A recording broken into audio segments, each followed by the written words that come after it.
Assalamualaikum warahmatullahi wabarakatuh. Hai adik-adik kelas 6, berjumpa kembali di tema 2, subtema 3, pembelajaran 6. Ditemani Kak Sasa di sini di channel kesayangan kita semua, Kukar Cerdas. Materi diambil dari buku tema 2 kelas 6 dan buku penilaian Bu Pena. Subtema kita kali ini adalah bersatu kita teguh.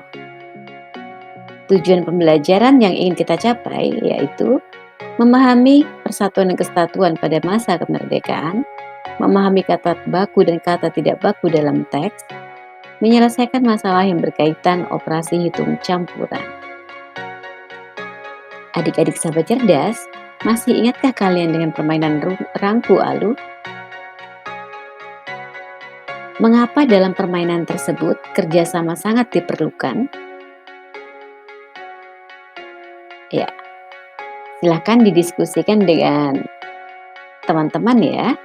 Adik-adik, sekarang kita lanjutkan mempertahankan persatuan dan kesatuan pada masa kemerdekaan.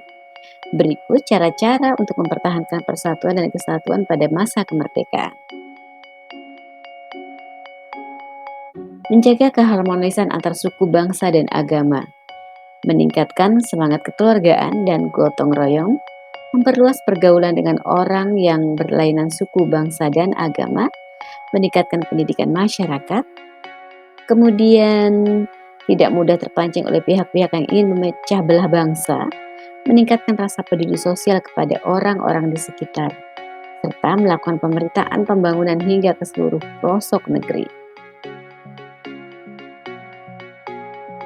Salah satu hal yang bisa kita lakukan adalah meningkatkan semangat kekeluargaan dan gotong royong ya. Nah, sekarang kita masuk ke rasio perbandingan, ke kata baku dan kata tidak baku. Mohon maaf ya adik-adik. Kalian tentu masih ingat dengan kata baku yang sudah kalian pelajari. Nah, kamu dapat menentukan sesuatu, kata baku atau tidak baku dengan menggunakan Kamus Besar Bahasa Indonesia sebagai pedoman. Jadi kalau kalian menemukan kata-kata yang meragukan, silahkan masuk ke KBBI. Jika di internet, silahkan KBBI online atau membuka kamus KBBI dalam bentuk media cetak. Ya, rasio perbandingan. Pada pembelajaran 5 ini sudah dibahas, tapi Kak Sasa akan mengulangi kembali. Rasio digunakan untuk membandingkan beberapa jumlah atau kuantitas satu sama lain. Rasio yang paling sederhana adalah membandingkan dua nilai, namun membandingkan 3 nilai atau lebih juga mungkin dilakukan. Bagaimana langkah-langkah dalam menentukan rasio? Rasio menunjukkan perbandingan jumlah dari dua benda atau lebih yang berkaitan satu sama lain. Misalnya, jika sebuah kue dibuat dari 3 gelas tepung dan 1 gelas gula, maka perbandingan tepung dan gula adalah 3 berbanding 1. Lalu ada juga nih adik-adik, rasio yang dapat ditulis dengan kata-kata atau simbol. Misalnya jika kita menemukan gambar ya di layar kalian, terdapat 4 anak laki-laki dan 8 anak perempuan dalam sebuah kelompok tari. Maka rasio perbandingan antara anak perempuan dan anak laki-laki adalah berapa adik-adik? Ya, laki-laki dan perempuan ya, maaf, menggunakan simbol 4 berbanding 8. Yang dapat disebut juga 1 berbanding 2. Wah, pasti bingung kok bisa jadi 1 banding 2 nih. Ayo kita lihat lagi ya.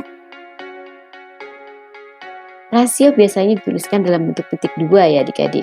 Gunakan perkalian dan pembagian untuk menaikkan atau menurunkan rasio. Misalnya 4:8 yang sudah tadi kita tuliskan. Masing-masing angka bisa dibagi dengan 4, maka hasilnya 4/4, 1, 8/4, 2. Sehingga hasilnya 1:2.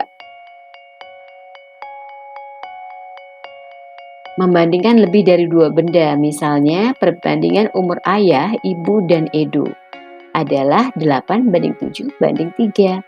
Umur Edo sekarang 11 tahun, berapa jumlah umur ketiganya?